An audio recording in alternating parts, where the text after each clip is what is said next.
Engineer Mirza Muhammad علی جلمی ہے جو وہ کہتا ہے کہ اعلیٰ حضرت ہمارے جو فتاوی رضویہ میں لکھا ہے کہ حضور کا جو ولادت مبارکہ کا دن ہے وہ 8 ربیع الاول کا ہے، تو آپ اس کے بارے میں کیا کہتے ہیں؟ یار اے او بندہ جڑا ساڑھے بیساکھیاں تے ٹردا ہے پھر انہاں بیساکھیاں نو گالاں کڈدا ہے۔ باباؤں کے بابا امام اہل سنت امام احمد رضا خان فاضل بریلوی رحمہ اللہ کا ترجمہ کنز الایمان پڑھ کر یہ یوٹیوب پہ مشہور ہوا ہے۔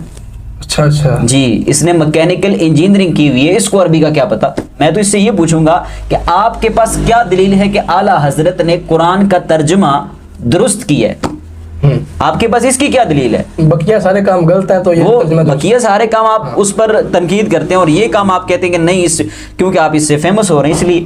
اچھا، تو جہاں تک فتاوی رضویہ میں 8 تاریخ کی بات لکھی ہوئی ہے، یہ لوگوں کے سامنے روتا ہے جی میرے کلپ کاٹتا ہے میرے کلپ کاٹتا ہے، تو اس نے جو اعلیٰ حضرت کا کلپ کاٹا ہے فتاوی رضویہ سے، اعلیٰ حضرت نے مختلف علماء کے مختلف اقوال لکھے ہیں۔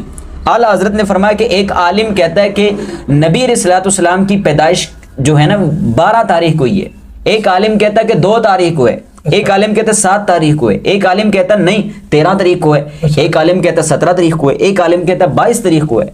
تو مختلف علماء کے مختلف تحقیقات اعلیٰ حضرت نے بیان کی ہیں۔ اب درمیان میں سے میں ایک اٹھا کے امت کے سامنے بیان کر دوں، بتائیے کہاں کا انصاف؟ نہیں، یہ تو غلط بات ہے۔ ٹھیک ہے، تو اعلیٰ حضرت نے آخر میں اتھینٹک کول بھی لکھا ہے، اچھا جو سب سے زیادہ مشہور ہے، جو کتابوں سے اخذ کیا گیا ہے، جو سب سے زیادہ چلتا ہے اور جس کا سب سے زیادہ اعتبار کیا جاتا ہے جی، اور جو سب سے زیادہ مشہور ہے، وہ 12ویں تاریخ ہے۔ یہ اعلیٰ حضرت نے فتاوی رضویہ 26 جلد میں لکھا ہے۔ اچھا لیکن شرارت کرنی ہوتی ہے اور فرقہ واریت پھیلانی ہوتی ہے، پھر اس قسم کی حرکتیں کرتے ہیں۔